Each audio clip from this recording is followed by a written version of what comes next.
Hey everyone, I'm here. This is a response to Huey Lewis's animated movie review of Digimon the movie, which he did for his, I guess, his season 3 premiere. And I want to respond by the fact that during his review, which you can see here on YouTube, and it's in multiple parts, one of the things he talked about was the fact that Digimon was the alternative to Pokemon. And as you can see here, I do have the movie. And I was one of the people at the age of 21, that's why 21 years old, that actually went and saw this in the theaters when it came out. I saw it on the weekend it came out, believe it or not. And I got the mini poster that came with it, so, and it's stored away somewhere. But yeah, I got the movie, and you can find this on DVD now, and probably rent it on DVD, and if you got one of those copying programs on your computer, copy it and all that. Or you can even find it on Mega Upload by just Googling Digimon the movie and putting Mega Upload on there, and you find it in AVI format or something like that. Anyway, this was definitely the alternative to Pokemon, because let me explain why Digimon the movie, Digimon as a whole, franchise and everything, was the alternative. First of all, you want to look at the movie itself. The movie had a PG, I don't think you can read that, PG rating. What did Pokemon have? I mean, all its cartoons back then and even now have a TVY7 rating on those shows, but every movie was rated G, which was sort of crazy, right? But here's another comparison. I just sat here and watched the Nostalgia Chick's review of My Little Pony, and she basically said that My Little Pony was the alternative to Transformers. Basically, that's exactly what Pokemon was. They were like the alternative to Transformers. It's like if you wanted a softer, more, not as violent, not as conflicting show that everybody can understand, especially a show aimed towards youngsters, then Pokemon was your show. Just like My Little Pony back in the 80s was the show for younger kids, and for their parents wanted to prevent seeing the more violent stuff. So My Little Pony was the less conflicting show, which is kind of amazing, seeing as though how the pilot, the very first episode ever, the pilot, if you will, was a little dark. I don't know. But anyway, My Little Pony was a very light and very alternative show to Transformers. And that's the same way you look at Pokemon when it comes to Digimon. Pokemon was the alternative for the younger generation, the younger kids whose parents didn't want them to see so much violence and so much darkness, who basically, as we put it a while back, basically My Little Pony and Pokemon are the kind of shows that kids can watch, and it's basically they're less likely to ask so many questions, because they probably wouldn't understand much of what's going on in Transformers and Digimon. The other difference that made Digimon the alternative to Pokemon was the fact that, unlike Pokemon, you didn't always go around having tournaments and, I'm going to catch this monster and I'm going to add him to my collection, I'm going to use him to become the Grand Master and all that. No. Here, basically, all the kids were partnered up with a Pacific Digimon that matched their personality. Another thing about that is it took risk at times. It went to different areas. I mean, you look towards the end of the first season, if you will. There's a new Digimon introduced called Gatomon, who's gone on to be one of the most popular Digimon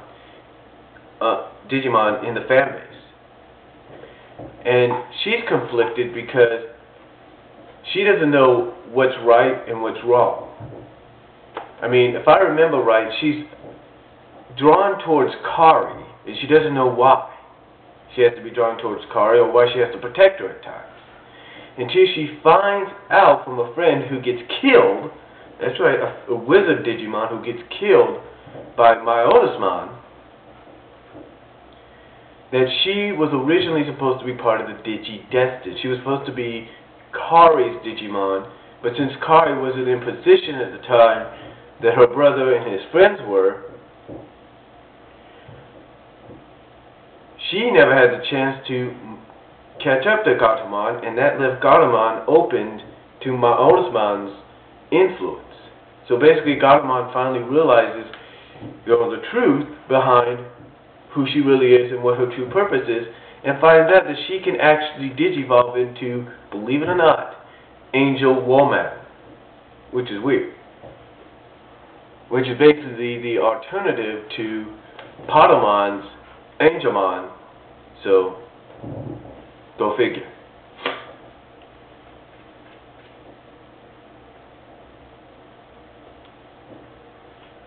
Anyway, getting back to the story. In Pokemon, you didn't have that. You didn't have Pokemon that matched the personality of all the trainers. And here's another thing. When they switched characters, there wasn't really much explanation. All you did was pair Ash up with Misty and another guy that took Brock's place, or Brock and another girl that took Misty's place, or another girl that took that other girl's place, which was weird. You know what I'm saying? Here, basically, you get a backstory of how the torch is passed from the basically 3 of the original Digidestined, 3 or 4 of the original Digidestined to 4 more. Basically, that's what it is.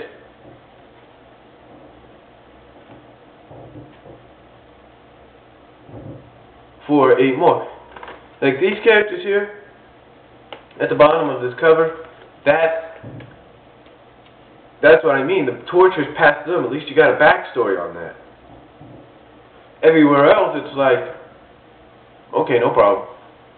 Because if you look during the 2nd season towards the end of it, it's like you could tell that the original Digidestined, except for TK and Kari, are sort of like mentors to the new Digidestined.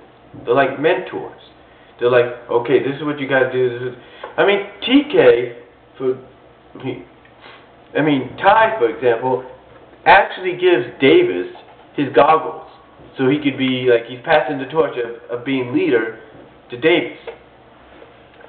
That's the main difference. They gave backstory.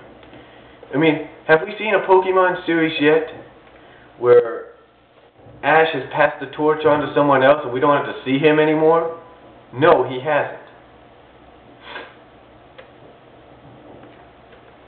Now, true, later on, other Digimon episodes are a little bit more different, a little bit more spun off and everything. But the original first 3 seasons, or whatever you want to call them, they at least had some story to them. And I'm pretty sure the newer ones in the past couple of years have done that as well. That's what's made Digimon so popular as an alternative. It had backstory. Like I said, with like this, you pass the torch. We got a backstory. We didn't have no explanation of like, oh, this person's leaving, let's bring in this person. No, you passed the torch is what you did.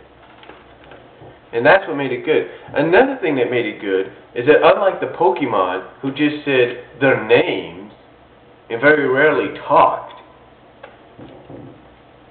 except for maybe 1 or 2, one being Meow, the Digimon talked all the time, which was unbelievable.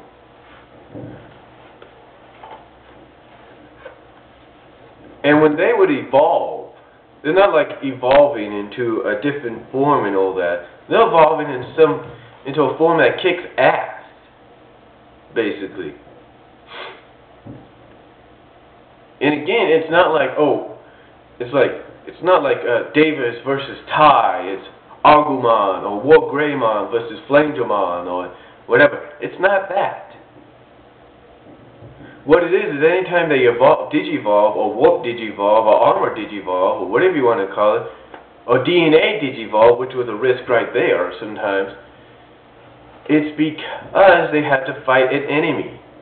And speaking of DNA digivolve, some people might say that took chances because take a look at one of the Digivolve, one of the DNA Digivolves.